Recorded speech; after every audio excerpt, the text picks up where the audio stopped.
nations the Lord your God is giving you as an inheritance, do not leave alive anything that breathes. Luke chapter number 19, verse number 27. But these enemies of mine, who did not want me to reign over them, bring them here and slay them in my presence. Genesis chapter number 9, verse number 5, 6. And surely your blood of your lives will I require. At the end of every beast will I require it. And at the hand of man, at the hand of every man's brother will I require the life of man, whose sheddeth man's blood be shed. For in the image of God made the man. Samuel chapter number 17, verse number 46. This day the Lord will deliver you into my hand, and I will strike you down and cut off your head, that all the earth may know that there is God in Israel. Ezekiel chapter number 9, verse number 5, 6. And the others he said in mine hearing, go ye after him through the city and smite. Let not your eye spare, neither have ye pity. Slay utterly old and young, both maids and little children and women, but come not near any man upon whom is the mark, and begin at my sanctuary. Then they begin at the ancient men which were before the house. Number chapter number 31, verse number 17, 18. Now therefore kill every male among the little ones, and kill every woman that hath known man by lying with him. But all the women, children that have not known a man by lying with him, keep alive for yourselves.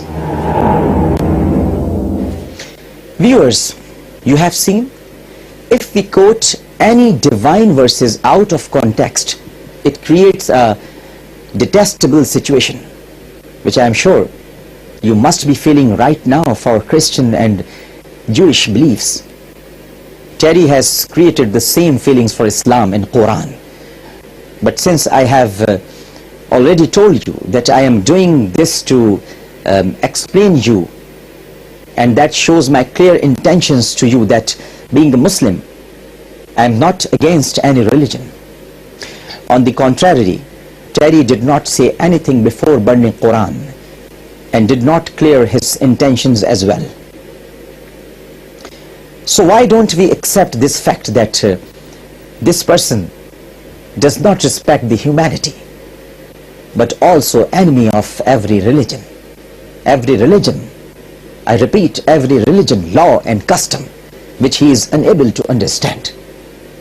Therefore, his intentions only propagate hatred, which is neither Christianity, nor Judaism, nor Islam.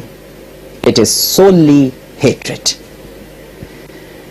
Now I am going to present those Quranic verses which Terrie has used to humiliate Qur'an, and due to his lack of understanding, he has tried to accuse the verses of Qur'an with such things which are not there at all.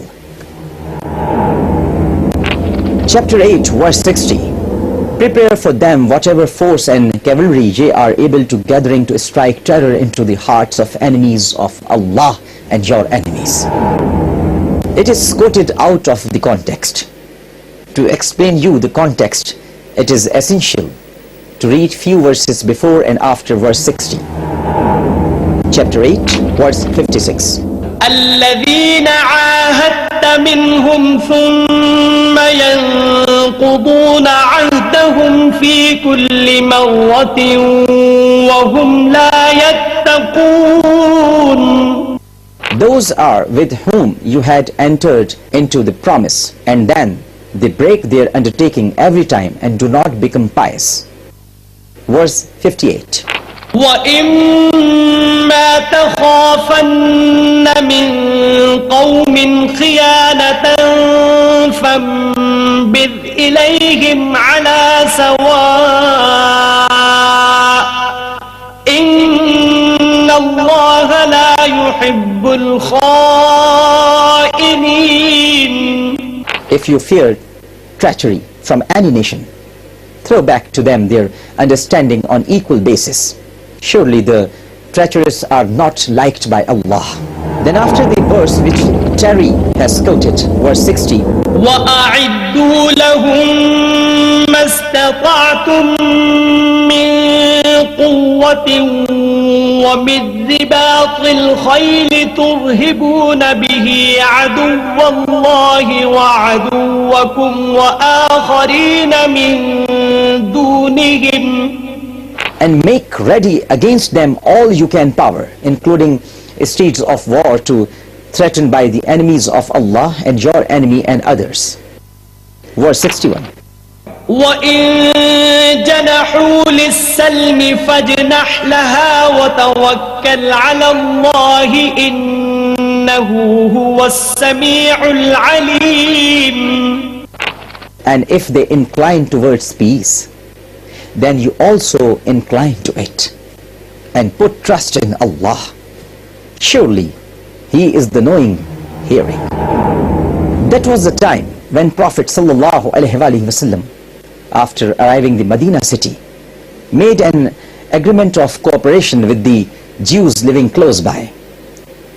Because Jews were sent a book earlier, so they were given priority, but they kept on doing all sorts of controversies behind the back. So then these verses were revealed. I hope after explaining the whole context, this particular verse which has been used by Terrie now makes more sense. Terrie quoted chapter number 4 verse number 56. Those who have disbelieved our sign, we shall roast them in fire.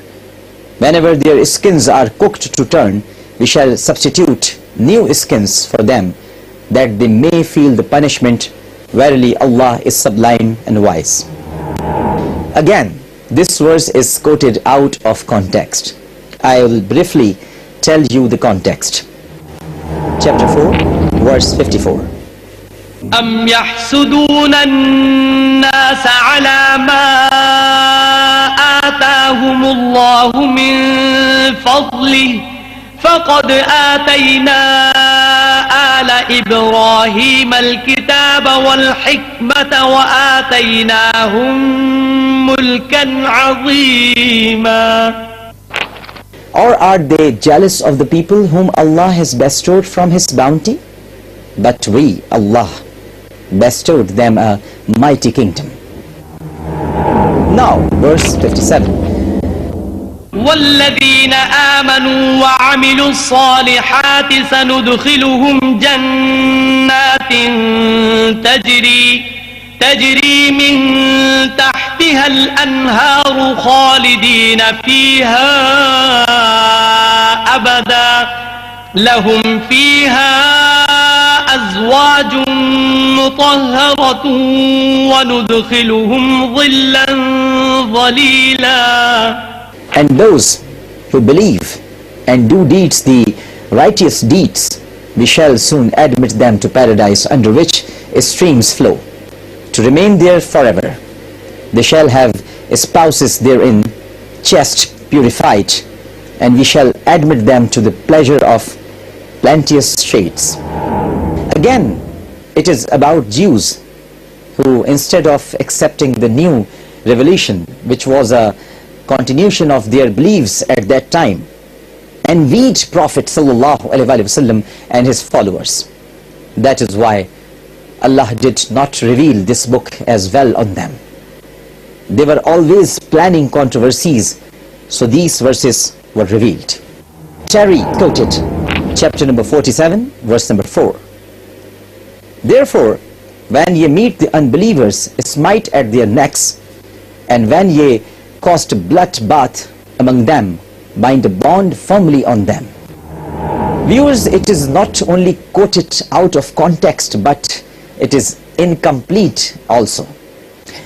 The complete verse is فإذا لقيتم الذين كفروا فضرب الرقاب حتى إذا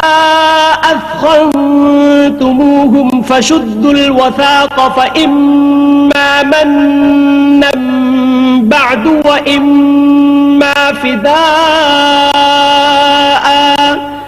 وإما فداء حتى حتى تضع الحرب أوزارها ذلك ولو يشاء الله لانتصر منهم ولكن ليبلو بعضكم ببعض والذين قتلوا في سبيل الله فلن يضل أعمالهم.